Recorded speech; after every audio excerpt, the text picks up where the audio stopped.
What is going on, everyone? I'm coming to y'all with another Commander deck tech. This one was requested on my my Commander deck collection video, and that is my wife's Dr. Julius Jumblemorph deck. This is an undeck, so a lot of silver bordered cards in here. It's not exclusively silver borders. I find that building a deck using only silver bordered cards tends to make it not very capable in an actual game, and we actually want to be able to play with our undecks whenever we get the chance. So before I get into everything, I just want to say a few things. For one, I hope the fan that I have going isn't bothering anyone. It's Texas, and it's freaking hot here. And number two, we built our undecks to be played in both regular Commander as well as a special emphasis on Plane Chase. So these are meant to be kind of really wacky and fun when played with other versions of Magic the Gathering, just to go ahead and double up on the wacky theme. Let's go ahead and get into it. Dr. Julius Jumblemorph is a 4/4 for 4, which effectively has Changeling. For flavor reasons, I didn't put Changeling on the card. Whenever a host enters the battlefield under your control, you may tutor through your graveyard or library for an augment and combine it with the host. So this is really solid. It makes it to where we get to play every single augment and host creature that are in our colors in the deck and just get double value off of casting our hosts.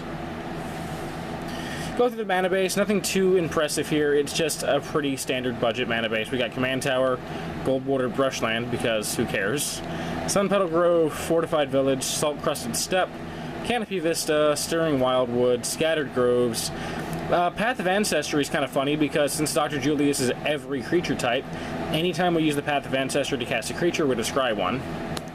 Temple of Plenty, Selesnya Sanctuary, Krosan Verge. You know, nothing super special here. We're not running Savannas and Windswept Heaths and Temple Gardens and cards like that. We're on a budget mana base here because this is a fairly budget deck. And then Evolving Wilds, because why not? And then 1, 2, 3, 4, 5, 6, 7, 8, 9, 10 planes.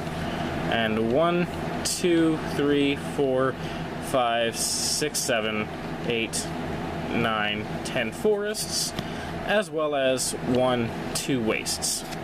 And the wastes are in here for the Eldrazi Displacer that's in the deck. So this deck is also an ETB sub-theme.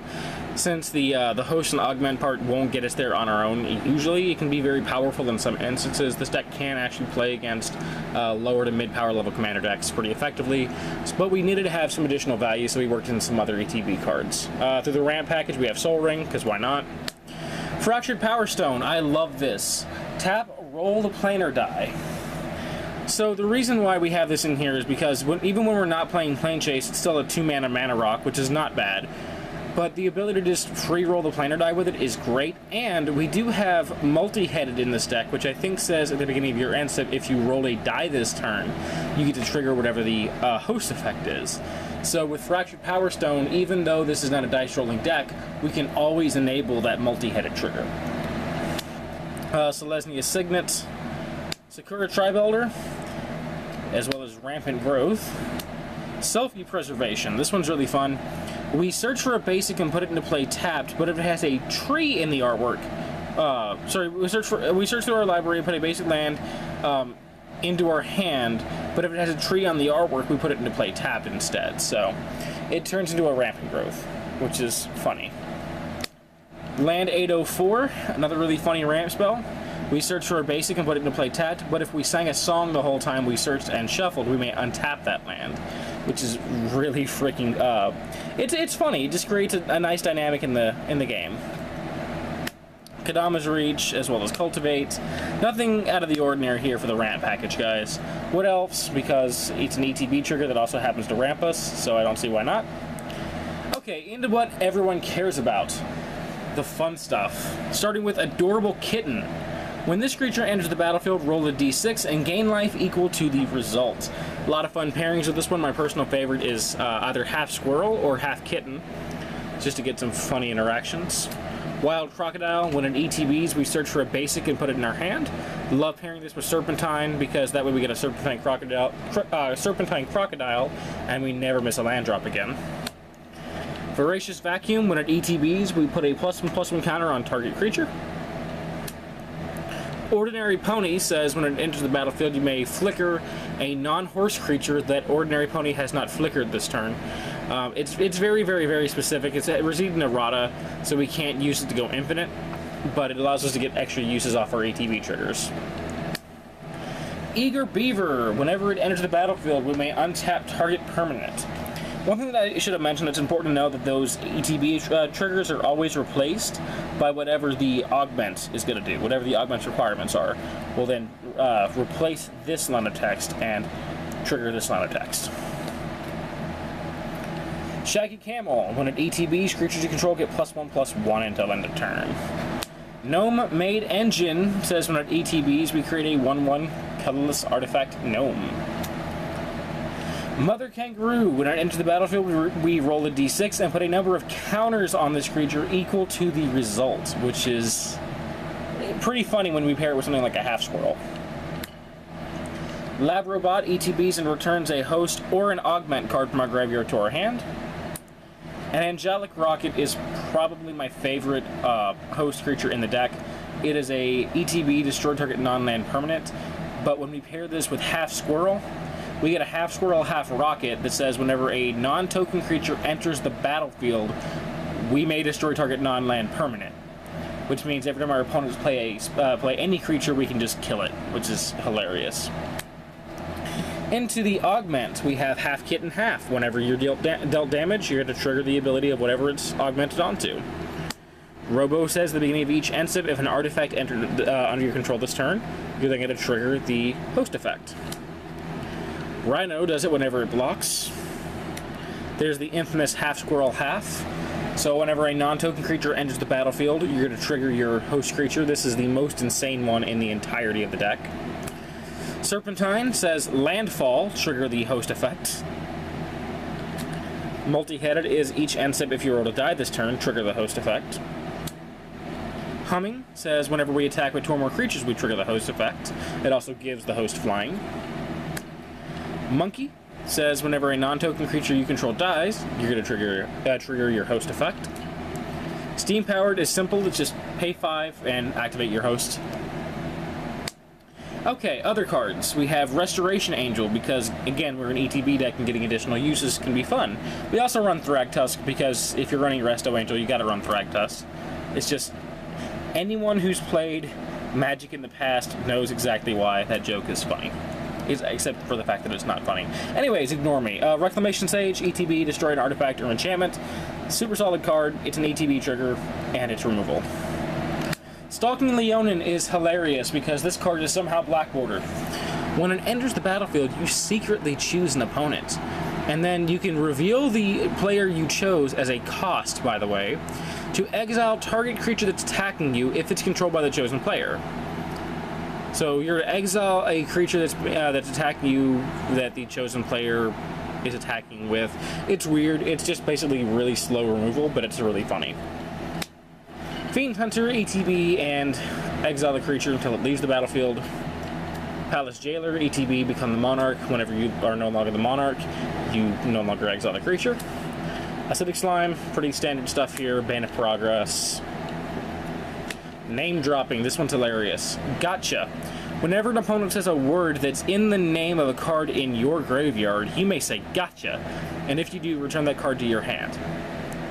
Now this can be both really fun, really funny, and really annoying depending on how you play it, because I've actually found myself in situations where playing against my wife in a 4-player game, I have a huge board state, and I'm just dominant in the field, and I have everything I have has indestructible, because I have like an Avacyn effect in play, and then she'll happen to have a Swords to Plowshares in the graveyard, and one player will just say, swords, swords, swords, swords, swords, swords, and she keeps getting to say, gotcha, get it back, recast the swords. They say it again, she gets it back, she casts it again, and can just pay 1 mana per creature that she wants to get rid of on my board.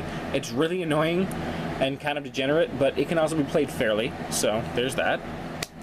Reviving Melody, choose one or both. Return a creature or an artifact, a creature or enchantment from your graveyard to your hand. So it can actually get back 2 things in certain circumstances. Eternal Witness, because ETB regrows something. Greenwarden of Murasa, because a bigger version of the same effect. Deadwood Treefolk, because we really want our creatures and we need some of our better hosts. So, yeah. Sun Titan, again, more of the same. There's a lot of recursion in this deck because we do need some of our more powerful hosts to have a chance of winning. Gold-bordered Survival of the Fittest, because discarding an augment to go find the host you want, casting the host, and getting back the augment is freaking hilarious. Eladomri's Call, 2 mana for an instant speed creature tutor. Should be in every green-white deck. Clever Combo is a tutor specifically for us. It tutors for a host or an augment card. Teacher's Pet says, pay 2 and a white, sack it, search your library for a card with augment, and combine it with a host you control. Then shuffle your library. So it can kind of help us get the augment we want on the host we have if we didn't have Julius in play when we played the spell. Ranger of Eos will ETB and tutor for up to 2 creatures with mana cost 1 or less. This is mainly in here to just go find some augments in the case that Dr. Julius is being kept off the board or has been Song of the Dryads or something. But it can also find Adorable Kitten. Ineffable Blessing, the one with flavorful or bland. There's actually no creatures that have no host creatures that have flavor text, so you know this kind of allows us to get some card draw. Harmonize, because we're a green deck. Eldrazi Displacer to reuse our Enter the Battlefield triggers. Stone-Cold Basilisk, because this card is freaking hilarious and doesn't make people rage at us at all. They'll see it and they'll be like, what does that card do? Well, go ahead and read it. Whenever Stone-Cold Basilisk blocks or becomes blocked by a creature with fewer letters in its name, destroy that creature at the end of combat. Whenever an opponent reads Stone-Cold Basilisk, that player is turned to stone until end of turn. Stoned players can't attack, block, or play spells or abilities. Yeah. It's really funny, but it will piss off a lot of players, so you may not want to play with card effects like this, even if your group does allow for uncards. My group has no problems with it. Whoop, dropping cards. Next one is Rules Lawyer. There's been some chatter in my group about if this card should have been on the official commander, the official uncommander ban list or not. But as you may very well know, there are no unstable cards on that ban list for one reason or the next. It's a really simple card. It's a 1/1 for 5 artifact creature cyborg advisor. This is state-based actions don't apply to you or other permanents you control, which means it's the only friggin' thing you can get rid of.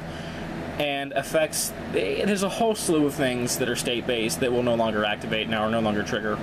They don't apply to us at all, and Rules Lawyer is a ridiculous card, but it's legal, so we play it. Panharmonicon, we're an ETB deck, might as well get double usage out of those effects. Lightning Greaves, because we do want to protect Julius or one of our bigger creatures. Alpha Status, because it's one of the funniest cards in the deck for Julius. Again, he has all creature types, so he's just going to get 2/2 for each other creature in play, which is funny.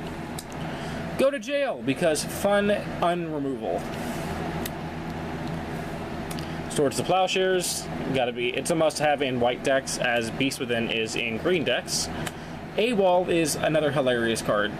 For 2 and a white instant, remove target attacking creature from the game, then remove it from the remove from game zone and put it directly in the absolutely removed from the game, absolutely removed from the freaking game forever zone. So it's just basically 3 mana, instant speed, exile target attacking creature, but it's funny. So we play it. Return to Dust. Exile an artifact or enchantment. If we cast it during our main phase, we can exile another one. Pretty standard removal here. Day of Judgment, because we do need some board wipes in the deck.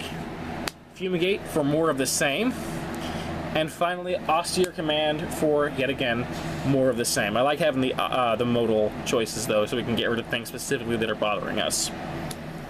So, not my best done deck tech. It's kind of hard to really explain on decks, and to be honest, there's not a lot of really crazy, unique interactions that can come out of these types of decks, because they are so specific in what they're trying to do.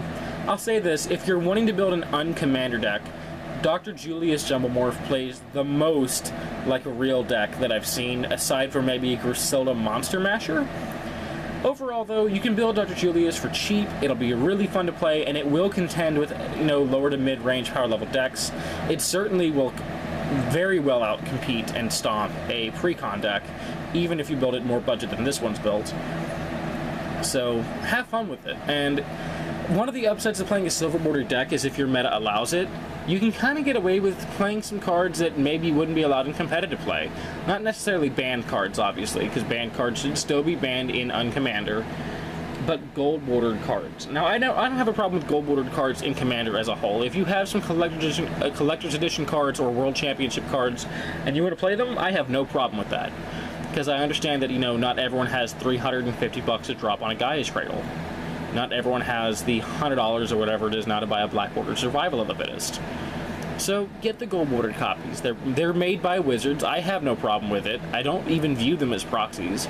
But some players do. Some players have a huge issue with it. So, if you're playing a silver-bordered deck already and they're allowing that, they really can't complain too much if you got some gold borders in there too. So, it's kind of a way to cheat through that system of really spiky, for lack of a better term, douchiness. But yeah, that is my Dr. Julius Jumblemorph deck tech. Let me know what you guys think in the comment section down below. If you want to see more Commander decks, definitely let me know. But until next time, peace, and take care.